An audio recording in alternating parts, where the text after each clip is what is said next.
ఆరోగ్యాభిలాషులందరికీ నా హృదయపూర్వక నమస్కారములు.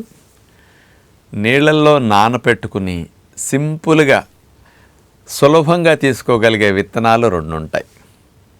అందరికీ ఫస్ట్ గుర్తొచ్చేది సబ్జా గింజలు, రెండవ రకం చియా సీడ్స్. సబ్జా గింజలు అయితే 5-10 నిమిషాల్లో సింపుల్గా నానిపోతాయి. చియా సీడ్స్ అయితే ఇంకొక 10 నిమిషాలు, పావుగంట లేటుగా. ఈ రెండు గింజల్ని మరి చాలామంది బెనిఫిట్స్ కోసం తీసుకుంటాం కదా.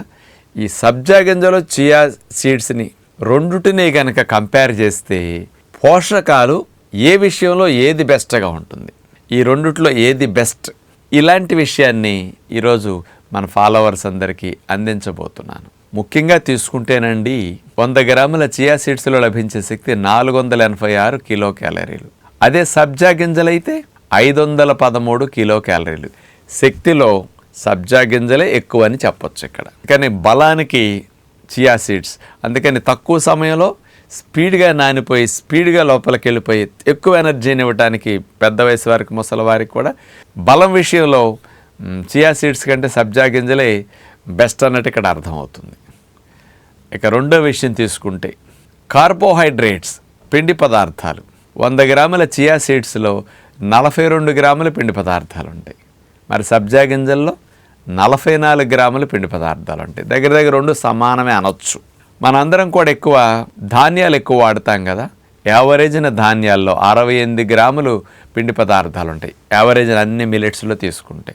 అచ్చంగా తెల్లటి బియ్యం తీసుకుంటే 78-80 గ్రాముల కార్బోహైడ్రేట్స్ ఉంటాయి. అంటే 50% కార్బోహైడ్రేట్స్ని మనం కట్ చేయటానికి ఈ విత్తనాల ద్వారా అవకాశం ఉంది. అందుకని కార్బోహైడ్రేట్స్ ఎంత తగ్గించి తింటే అంత మంచిది, ఎంత తక్కువ ఉన్నవి మనం ఎక్కువ తింటే అంత మంచిది అనమాట. కానీ ఈ బెనిఫిట్ ఇక్కడ ఇట్లా ఉంటుంది. ఈ రెండిటికున్న డిఫరెన్స్ అది.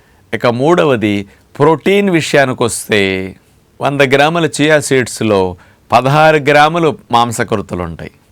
మరి సబ్జా గింజల్లో 10 గ్రాములే ఉంటాయి. ఈ విషయంలో ప్రోటీన్ ఎక్కువ ఇందులో ఉంది. చియా సీడ్సే బెస్ట్ అని చెప్పొచ్చు ఇక్కడ. ఇక నాలుగో విషయం తీసుకుంటే ఫ్యాట్. చియా సీడ్స్లో 30 గ్రాముల ఫ్యాట్, సబ్జా గింజల్లో 33 గ్రాముల ఫ్యాట్. డిఫరెన్స్ ఇట్లా ఉంటుందన్నమాట. దగ్గర దగ్గర రెండు సమానంగా ఉన్నాయి ఈ విషయంలోనే. 1-2 అంటే పెద్ద తేడా లేదని చెప్పొచ్చు. కానీ ఫ్యాట్ కంటెంట్ తక్కువ ఉండటం కూడా మంచిది కదా మనకి. అంచేత ఆ రకంగానే ఉంది ఇక్కడ చూస్తే. అదే ఇతర వేరుశెనగ పప్పులు, నువ్వులు, కొబ్బరి, జీడిపప్పు, బాదం పప్పులు అయితే 40 నుంచి 60-70 దాకా ఫ్యాట్ ఉంటుంది. ఇందులో తక్కువ. ఇక అతి ముఖ్యమైన పీచు పదార్థాల విషయానికి వస్తే ఈ రెండు చాలా ఎక్కువ అని చెప్పొచ్చు. కానీ ఇందులో చియా సీడ్సే నెంబర్ 1 ఫైబర్కి.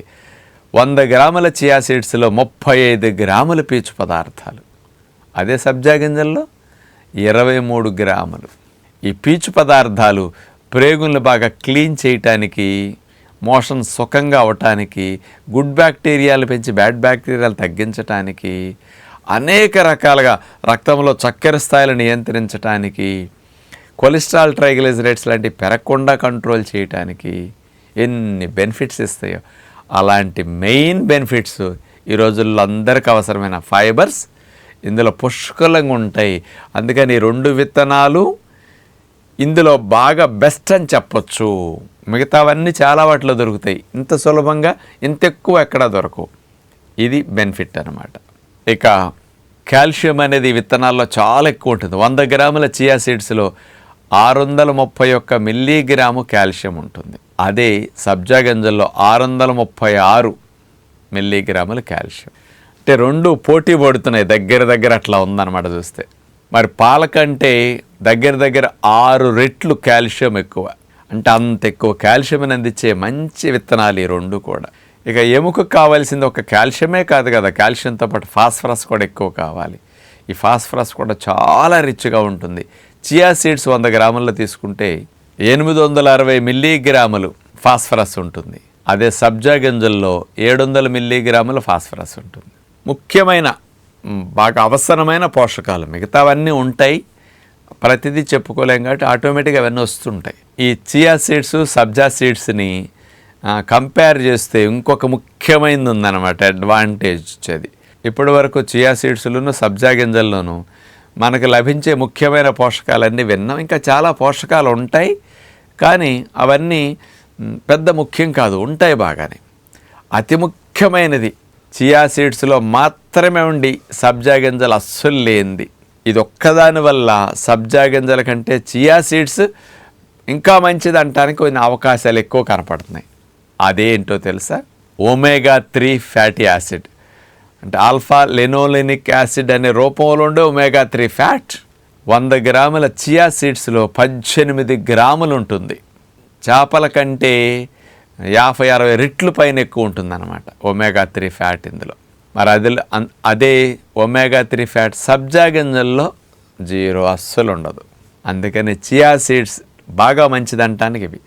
ఇక్కడ ఫైబర్ కానీ, మరి ముఖ్యంగా తీసుకుంటే ఒమేగా ఫ్యాట్, ప్రోటీన్, ఈ 3 రిచ్గా మరి సబ్జా గింజల కంటే ఎక్కువ ఉన్నాయి. కాబట్టి ఇలాంటి వాటి కోసం మనం ఈ 2 విత్తనాలని వాడుకోవచ్చు. అన్ని విత్తనాల కంటే 2 విత్తనాలు సులభంగా వాడుకోవటం అన్ని వయసుల వారికి, దంతాలు ఉన్నా లేకపోయినా, పెద్ద వయసు వారికి, ఏ పని చేసేవారికైనా చాలా సులభం. ఈ 2 విత్తనాలని నీళ్ళల్లో నానపెట్టేసుకుంటే ఒక 10-15 నిమిషాల ముందు సరిపోతుంది. సబ్జా గింజలు కొంచెం స్పీడ్గా నానిపోతాయి. చియా సీడ్స్ అయితే ఒక పావు గంట నుంచి అరగంట వరకు నానబెట్టుకుంటే ఇంకా బాగా నానుతాయి. ఈ 2 విత్తనాలని మీకు ఏది బాగుంటే దాన్ని తప్పనిసరిగా ఫ్రూట్ సాలడ్స్లో వేసుకోవటం, జ్యూసుల్లో వేసుకోవటం, అలాగే ఈ 2 విత్తనాలు పెరుగులో నానబెట్టేసేసి కావాలంటే పెరుగులో కలుపుకొని భోజనంతో పాటు తీసుకోవటం, వెజిటబుల్ సాలడ్స్ మీద వేసుకోవటం.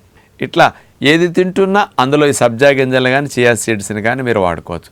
డైలీ ఫ్రూట్స్ తింటారు డిన్నర్లో చియా సీడ్స్ కానీ సబ్జా సీడ్స్ కానీ అట్లా నానబెట్టుకుని 2-3 స్పూన్లు 4 స్పూన్లు తినేస్తే చాలన్నమాట.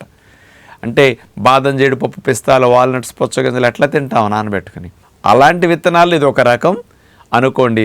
వాటిలాగా వీటిని కూడా రెగ్యులర్గా తీసుకోగలిగితే వాటిలో రాని బెనిఫిట్స్ ఈ విత్తనాల ద్వారా మనం పొందటానికి అవకాశం ఉంటుంది. అందుకని చాలామందికి 2 విత్తనాలు బాగా వినపడుతుంటాయి. వాటిని వాడుకుంటే మంచిదని తెలుసు, కానీ ఏ బెనిఫిట్స్లో ఏది మంచిది మీకు తెలియటం కొరకు ఇంత 2 విషయం గురించి స్పష్టత ఇవ్వటం జరిగింది. మీరు ఈ లాభాల కొరకు అవసరానికి వీటిని వాడుకుంటే బాగుంటుందని విజ్ఞప్తి చేస్తూ నమస్కారం.